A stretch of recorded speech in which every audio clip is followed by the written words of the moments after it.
출애굽기 20장 13절에서 15절까지 우리 다 함께 봉독합니다.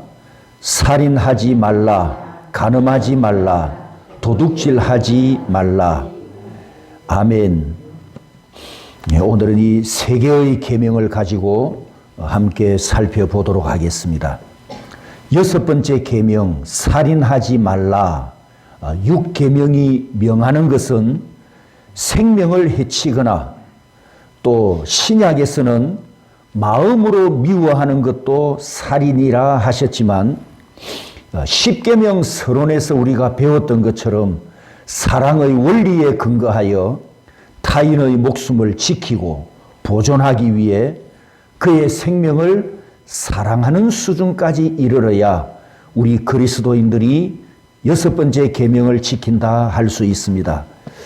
어떤 교회 목사님께서 형제 사랑에 대해 설교하다가 이렇게 질문을 했습니다.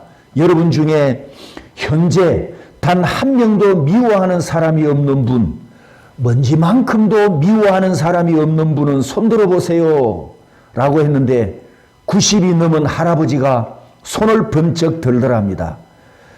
목사님께서 이 90살이 되도록 미워하는 사람이 없는 이 할아버지의 신앙과 인품이 얼마나 좋은 분일까? 그게 궁금해서 비결을 물었습니다. 그랬더니 할아버지 대답이 예전엔 미운 놈이 많았었는데 모두 나보다 일찍 가버렸어. 그러더랍니다. 미워하는 사람, 눈꽃만큼도 미워하는 사람, 미워해 본 적이 없는 사람은 아무도 없겠지요. 요한일서 3장 15절에 그 형제를 미워하는 자마다 살인하는 자니 이렇게 말씀하셨습니다. 그래서 1,4계명의 가르침대로 하나님을 사랑하는 그리스도인들은 이제 5번째부터 10번째 계명까지 와서 우리가 우리 형제를, 우리 이웃을 소극적으로 미워하지 않는 정도가 아니라 예수님의 가르침처럼 이웃을 내 몸처럼 적극적으로 사랑하라. 이 명령을 우리가 여섯 번째 계명에서 받습니다. 그 다음에 이 여섯 번째 계명이 금하는 것을 가지고 살인하지 말라. 이 계명이 금하는 것을 가지고 이제 적용을 몇 가지 말씀드리겠습니다. 몇 년 전에 우리나라 가습기 살균제 피해 사건이 있었죠. 그 재판이 오랫동안 진행이 되다가 최근에서 마지막 대법원 판결이 나기까지 했습니다. 그 사건의 내용을 여러분 알고 계시죠? 가습기를 소독하기 위한 살균제에 해로운 물질이 섞여 있었는데 사용자들이 이걸 모르고 사용했다가 오랜 시간 여러 번 사용하면서 그 해로운 물질이 이 코를 통해서 들어와 가지고 폐를 공격하고 또 호흡기에 치명적인 그런 질병을 일으켜서 사망자까지 발생하는 이런 사건이 있었습니다. 그래서 이 문제를 두고 이제 소송전이 벌어졌는데 도대체 책임 소재가 누구에게 있느냐? 사용자에게 있느냐? 제조자에게 있느냐? 아니면 그 해로운 물질이 첨가된 살균제를 만든 사람이 책임이 있느냐? 아니면 가습기를 제조한 사람이 책임이 있느냐? 이렇게 다각적으로 책임 소재를 두고 재판이 있었던 사건인데 사법적인 판단은 국가와 헌법에 의해서 할 영역이지만 우리가 이 사건을 두고 우리 그리스도인들 입장에서 여섯 번째 계명에 근거하여 이 사건을 어떻게 판단하고 적용해야 될 것이냐라는 문제입니다. 자, 이미 공개적으로 다 알려진 것은 그 소독제, 살균제에 함유된 물질이 생명과 건강에 직접적인 치명적인 해를 끼친 물질이었다는 거죠. 그렇다면 판매자가 예수 믿는 사람인지 불신자인지 우리는 모르겠지만 가령 나는 그리스도인으로 여기에 함유된 물질이 생명과 건강에 해를 끼칠 수 있다. 모르는 건 어쩔 수 없지만 그건 과실이 되겠지만 내가 그 물질의 정체를 알고 있다면 그것이 해로운 물질이라는 것을 아는데도 불구하고 그것을 팔았다면 그것은 여섯 번째 계명을 가지고 적용하고 판단하고 정죄받는 그런 문제가 됩니다.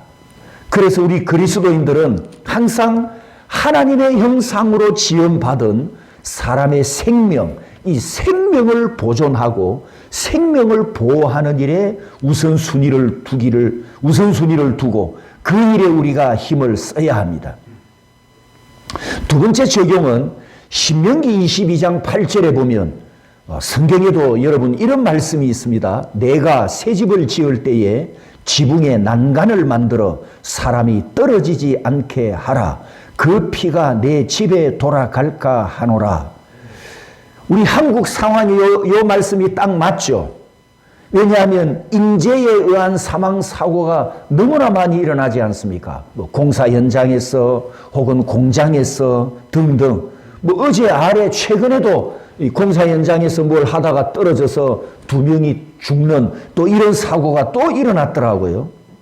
자, 아무튼 이 신명기 22장 8절은 건물을 짓던 시설물을 세웠을 때 그 부실한 시설물, 안전장치 미흡으로 인해서 사람이 다치게 된다면 그것은 하나님께서 그 피가 내 집에 돌아갈까 하노라. 이렇게 무섭게 말씀하시면서 사람이 떨어지지 않도록 안전장치를 철저하게 하라. 이렇게 말씀하고 있죠.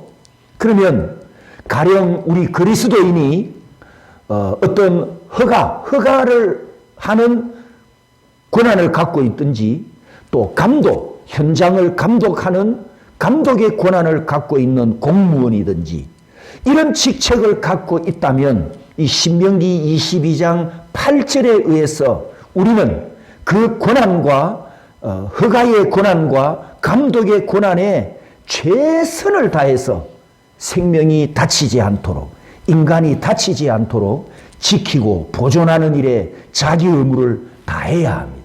만약에 그리스도인이 건설업자라면 집을 짓는 사람이라면 공사 비용의 무게보다도 생명의 무게를 더 두고 한 생명도 다치게 하지 않는다. 이런 목표로 집을 짓고 건축물을 세우는 그래서 여섯 번째 계명에 지키고 순종하는 이런 모습을 보여야 하겠지요. 세 번째 적용입니다. 지금 살인하지 말라는 말씀을 우리가 보았는데 자, 전쟁터에서는 많은 사람들을 죽이게 됩니다. 자, 전쟁터에서 사람을 죽이는 행위는 여섯 번째 계명에 해당이 될까요? 안 될까요? 만약에 해당이 된다고 하면 우리는 전쟁터에 혹 나가더라도 총을 쏠 수가 없어요. 총을 쏘는 즉시 그 행동 자체가 사람을 죽이는 행동이 되기 때문입니다. 그러면 전쟁터에서 내가 총을 안 쏘면 어떻게 됩니까? 내가 죽지요. 그래서 성경에도 전쟁에 대한 기록이 많고 또 하나님께서도 이스라엘 백성들을 보존하기 위해서 전쟁의 기사들이 많이 기록되어 있는 것처럼 전쟁이라는 이 상황은 자기를 보호하고 적의 공격으로부터 자기를 지키는 행위이기 때문에 전쟁터에서는 사람을 죽이는 행위가 여섯 번째 계명에 해당되지 않는다라는 겁니다. 즉 면제되는 거지요. 그리고 하나님께서 국가 통치와 사회 질서를 위해서 모든 나라 헌법에는 권선, 징악 이 제도, 이 헌법을 갖고 있습니다. 그렇기 때문에 국가가 범죄자에게 사형을 판결하고 사형을 집행하는 것도 성경은 지지합니다. 왜냐하면 이때 국가가 헌법을 따라서 그 악한 사람에게 내리는 모든 형벌은 그 형벌이 비록 사형이라 할지라도 국가의 권위, 그 국가를 세우신 권위, 그리고 그 국가가 갖고 있는 헌법 제도는 하나님께서 악인을 벌하시고 심판하시는 권한을 국가에 대리적으로 맡겨주신 권한이기 때문에 하나님의 권한을, 하나님의 권위를 대리 집행하는 국가는 사형을 해도 하나님의 지지, 성경의 지지를 받는다라는 것입니다. 그 다음 적용은 살인하지 말라는 계명에서 가장 중요한 핵심이 있습니다. 일반 은총 영역에서 살인을 금하는 이유로 사람의 생명이 얼마나 존엄하냐, 생명의 존귀함을 강조합니다만 여러분, 한 생명은 귀하고 귀중함에 틀림없지요. 그리고 성경에도 한 생명을 천하보다도 귀하다는 뜻으로 한 영혼의 가치를 마태복음에 말씀하셨습니다. 하지만 이것은 일반 은총 영역에서 생명의 존엄성을 존귀하게 여기는 것이고 우리는 하나님의 특별 은총 영역에서 구원을 받고 그 특별 은총이라는 관점에서 이 생명이 얼마나 중요하고 얼마나 가치가 있느냐라고 했을 때 한 생명의 가치가 존귀하다 이것보다도 더 가치 있는 의미가 뭐냐 따라서입니다. 하나님의 형상. 하나님의 형상. 이 가치는 이방인은 모르잖아요. 생명의 존귀함은 알아도 한 사람이 하나님의 형상이다 이걸 모른단 말이죠. 인정하지도 않고 믿지도 않습니다. 그래서 일반 은총 영역에서는 하나님의 형상이라는 가치관이 없습니다. 하나님의 형상이라는 이 가치관은 우리 이 특별 은총 영역에 있는 구원받은 우리 성도들만 갖고 있고 우리 성도들만 이것을 믿고 하나님의 형상으로 지음받은 인간임을 우리가 인정한단 말이죠. 그러면 이 가치는 하나님의 형상이라고 하는 이 가치는 세상의 어떤 화폐, 어떤 보물과도 비교할 수 없는 아주 고귀한 가치여서 정말 소중합니다. 하나님께서 가장 사랑하시고 하나님께서 가장 기뻐하시고 하나님께서 가장 아끼는 자신의 형상으로 우리 인간을 만드셨기 때문입니다.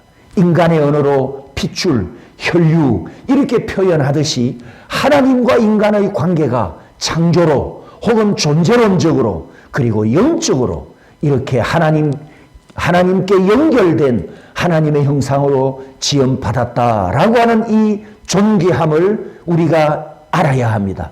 따라서 우리는 사람이 사람을 죽일 수 없는 가장 큰 이유로 생명이 존귀하다라는 정도가 아니라 그거보다 더 큰 의미가 있는 사람은 하나님의 형상이기 때문이다. 이 이유 때문에 우리는 사람을 미워할 수 없고 죽일 수가 없는 것입니다. 그러므로 사람을 대할 때 하나님의 형상으로 대하고 하나님의 형상으로 보존하고 하나님의 형상으로 보호해야 할 의무가 각각에게 있습니다.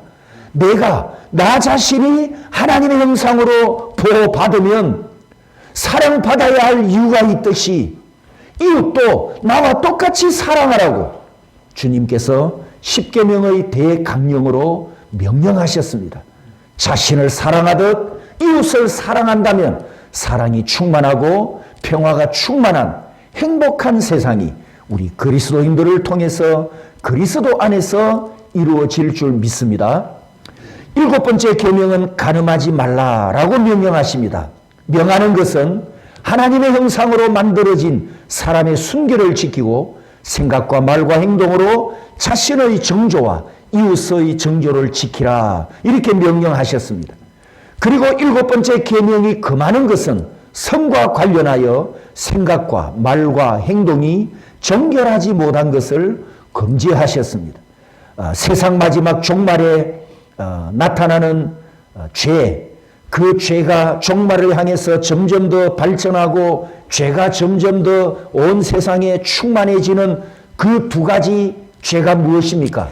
바로 우상숭배와 즉 종교적인 범죄와 그 다음에 도덕적인 범죄인데 도덕적인 범죄 중에서는 성적 타락, 성적 부패함, 성적으로 왜곡되는 것 이 두 가지 죄가 가장 크게 마지막 종말에 극을 향해서 달려가고 있는 이런 시대에 우리는 이 거룩한 것과 거룩하지 못한 것을 구별해서 이 거룩하지 못한 것으로 나 자신을 더럽히지 않도록 우리 하나님 앞에 그 많은 것을 지키며 살아야 합니다.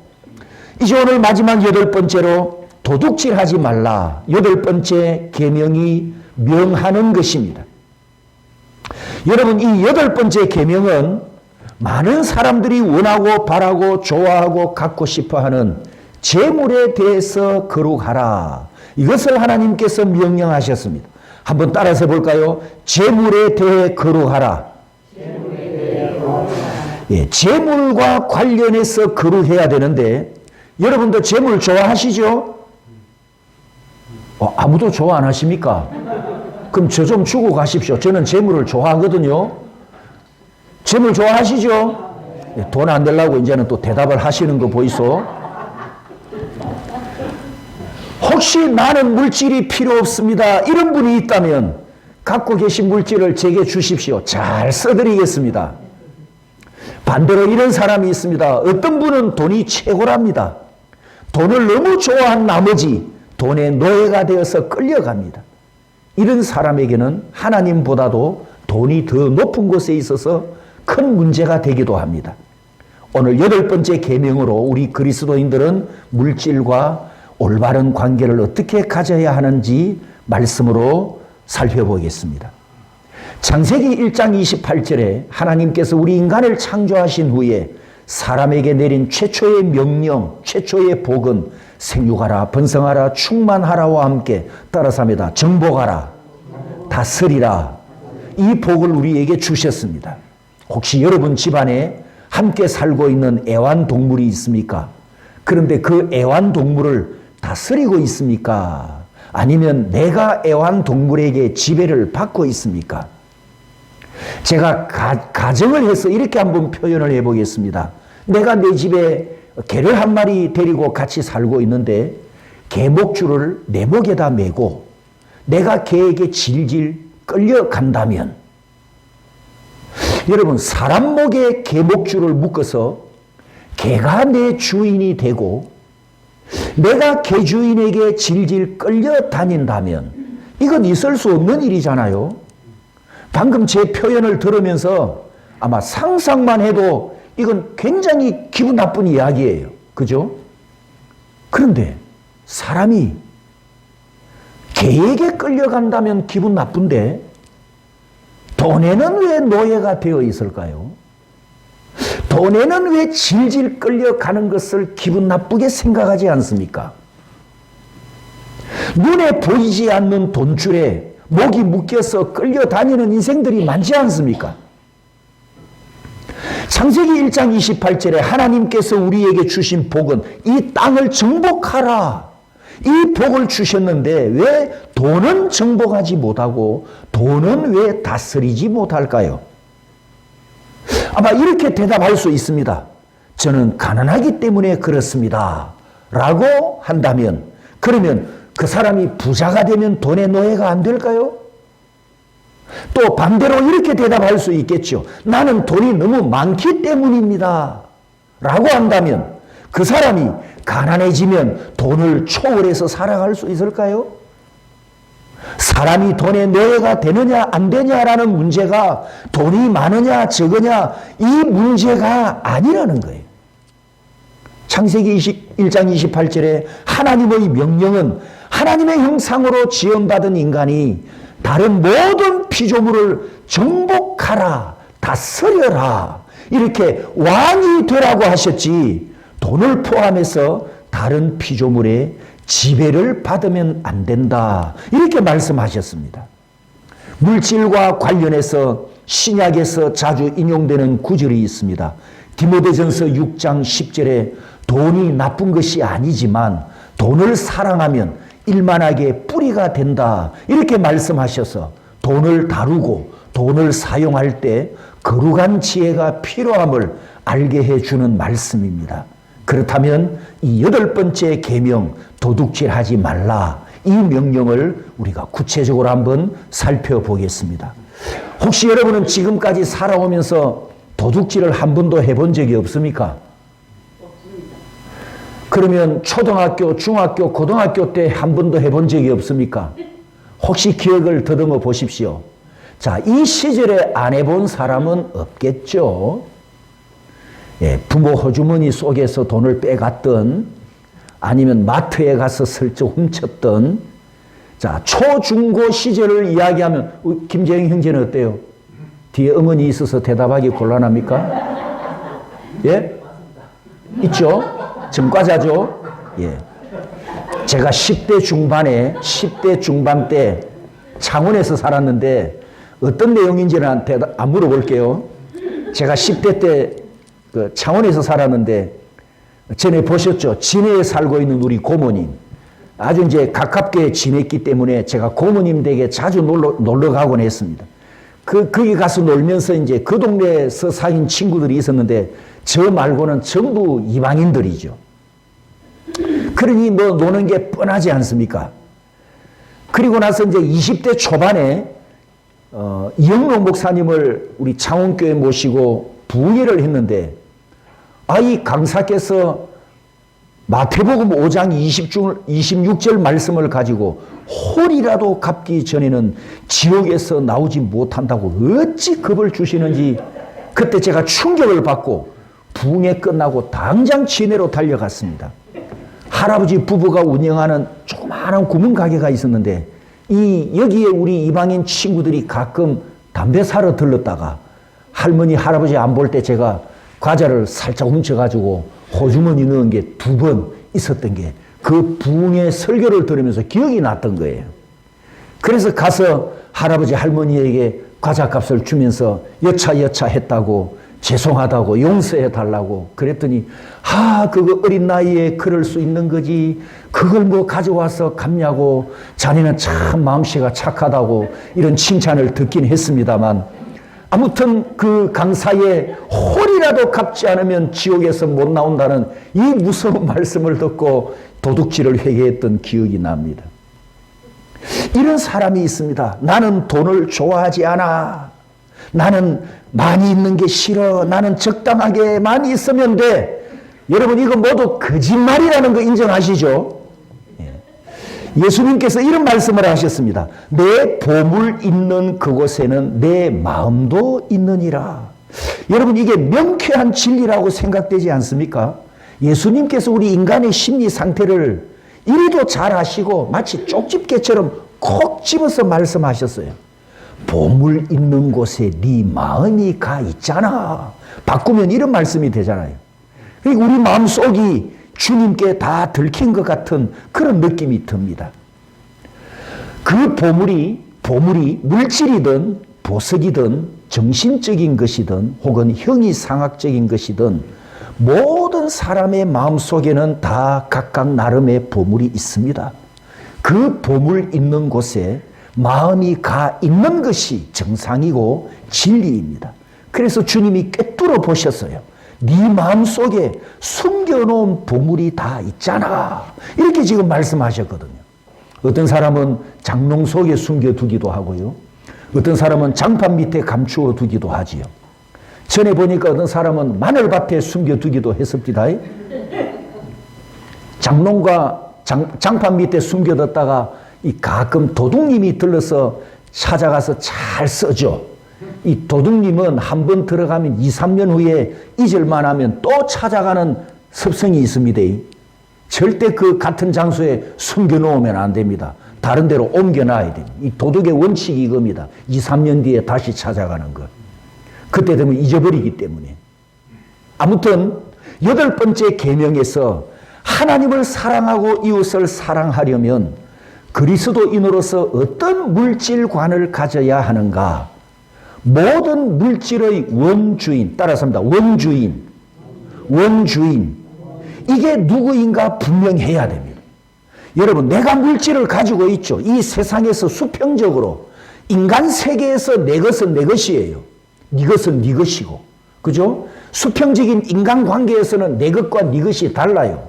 그러나 수직적인 관계에서 하나님과 나와의 관계에서는 내가 가진 모든 것이 누구 것이다? 원주인, 하나님의 것이란 말이죠. 이게 분명히 원칙이 세워지지 않으면 물질관에 혼돈이 온단 말이죠. 마치 내 것을 내 것으로 생각하고 내가 원주인인 것처럼 그렇게 권리 행사를 하려고 하는 이 출발부터가 잘못되어 가는 거예요. 역대상 29장에 보면 다윗이 가졌던 물질관을 우리가 볼 수 있습니다. 여기 이렇게 다윗이 하나님께 찬양합니다. 여호와여, 광대하심과 권능과 영광과 이김과 위엄이 다 주께 속하여 싸우니 천지에 있는 것이 다 주의 것이로소이다. 여호와여, 주권도 주께 속하여 싸우니 주는 높으사 만유의 머리심이니이다. 이게 이제 이런 배경을 갖고 있습니다. 다윗이 성전을 짓고 싶었으나 하나님의 허락을 받지 못하고 아들 솔로몬이 건축하게 되는데, 다윗이 살았을 때 앞으로 성전 건축할 건축 헌금을 모든 백성들이 다 참여해서 그 헌금을 모읍니다.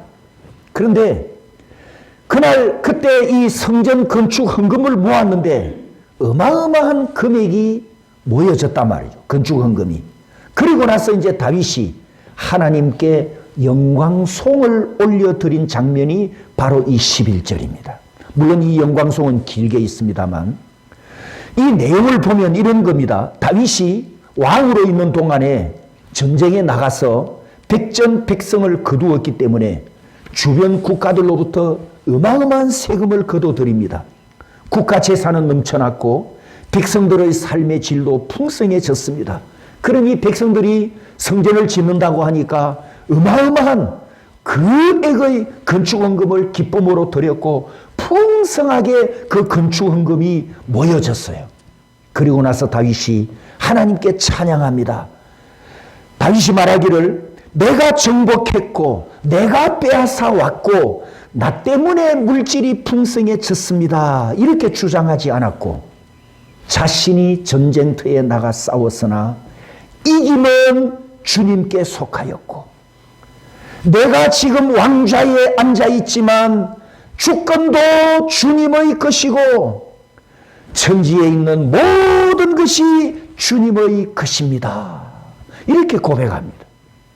다윗이 정복자요, 승리자요, 쟁취한 자이지만 그는 하나님 앞에 교만하지 않았습니다. 전쟁에서 이겼고 전리품을 획득해 왔지만 다윗의 물질관은 하나님의 것을 도둑질하지 않았다는 겁니다. 즉 다윗의 물질관은 원주인이 누구신가 그걸 제대로 알고 있었습니다. 바로 이것이 창조신앙에 순종하는 바른 물질관의 출발점입니다. 이것이 올바른 물질관의 사례입니다. 이런 다윗이 지은 또 다른 찬양시에도 소유권이 여호와께 있음을 고백합니다. 시편 24편 1절 우리 다 같이 읽습니다. 시작. 시작.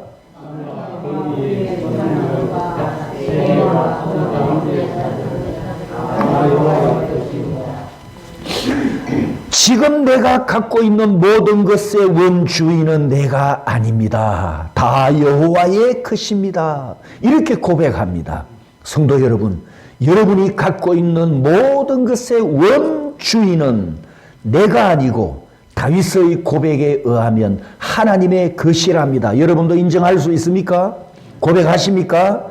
세상에는, 여러분 이 세상에는 내가 소유하지 못한 것들이 훨씬 더 많이 있잖아요. 그 모든 것도 하나님의 것임을 인정하시기 바랍니다. 원주인 하나님께서 나에게 맡겨주신 이유가 있고 맡겨주신 목적이 있습니다. 여러분 건축 현장에, 우리나라 건축 현장에 가면 맨 처음 공사 따는 회사를 뭐라고 합니까? 무슨 청? 원청이라 하잖아요. 원청. 이 원청 회사가 공사를 따가지고 이제 밑에 작은 회사에 공사를 또 맡기죠. 그걸 뭐라고 합니까? 하청. 원청과 하청의 관계 여러분 잘 아시죠? 그러면 이 하청을 맡은 건설사는 원청으로부터 받은 뭐대로? 설계도대로 집을 지어야 합니다. 만약에 그 설계도대로 집을 짓지 않고 뭐 원자재를 좀 뒤로 빼돌린다든지 또 섞어야 될 그 원자재를 좀 적게 섞는다든지 이렇게 되면 불법 공사가 되고 부실 공사가 되어서 무너지는 그런 걸 우리가 지금 많이 경험하고 있지 않습니까? 이와 같이 모든 피조물은 하나님께서 사용하실 목적이 있고 그 목적을 따라 우리에게 맡겨주셨는데 내가 하나님의 목적대로 쓰지 못하면, 내가 하나님의 목적대로 사용하지 못하면 그것은 하나님의 것을 도둑질하는 행위가 됩니다. 하나님께서 나에게 맡겨주실 때에도 목적이 있는데 마치 내가 주인인 것처럼 남용하거나 오용하면 하나님의 목적에 방해가 되기 때문에 이것도 하나님의 것을 도둑질하는 행위가 됩니다. 만물이 하나님의 것이고 천하가 하나님의 집인데 나는 그 주인집에 살면서 주인의 것을 잠시 맡은 청지기일 뿐이다. 이것을 기억하시기 바랍니다. 그리고 두 번째 8계명이 금하는 것을 보겠습니다. 이 금하는 것을 가지고 이제 몇 가지 적용을 하고 마치도록 하겠습니다. 첫 번째, 인색함입니다. 내가 하나님의 것을 맡아서 사용할 때 인색함이 나타나는 이유는 원주인의 소유권을 인정하지 않기 때문입니다. 맡은 자이고 맡은 것인데 내 것으로 착각하기 때문에 인색함이 나타납니다. 인색함은 원주인이 하시고자 하는 목적에 방해되어서 8계명을 범하는 악이 됩니다. 누가복음 6장 38절에 이렇게 말씀하십니다. 주라, 그리하면 너희에게 줄 것이니 곧 후이되어 누르고 흔들어 넘치도록 하여 너희에게 안겨주리라. 너희가 헤아리는 그 헤아림으로 너희도 헤아림을 도로 받을 것이니라. 하나님께서 자신의 것을 나에게 맡겨주신 후에 이렇게 말씀하셨습니다. 성은아, 너 인색하지 마. 찔끔찔끔 주지 마. 그냥 막 퍼줘. 그거 네 거 아니잖아. 내 거야. 누가복음 6장 38절은 이렇게 말씀하십니다. 하나님은 계속해서 더 풍성하게 역사하시려는데 내가 인색함으로 그분의 일을 가로막는 행위가 된다면 하나님의 일을 회방하는 결과가 되고 바로 8계명을 범하는 죄가 된다라는 것을 우리가 알 수 있습니다. 두 번째는 낭비입니다. 주인의 것을 맡아서 주인의 뜻대로 사용해야 되는데 내 마음의 욕구대로 낭비하는 것도 하나님의 일을 방해하는 결과가 됩니다. 자기 분수를 넘어서 과도하게 사용하는 것과 사치와 허영도, 낭비에 해당하겠죠. 그 다음에 명품 중독과 쇼핑 중독입니다. 명품이 아니면 안 된다. 이런 소비 원칙을 가지고 명품만 입고 명품만 들고 다니는 사람들이 있습니다.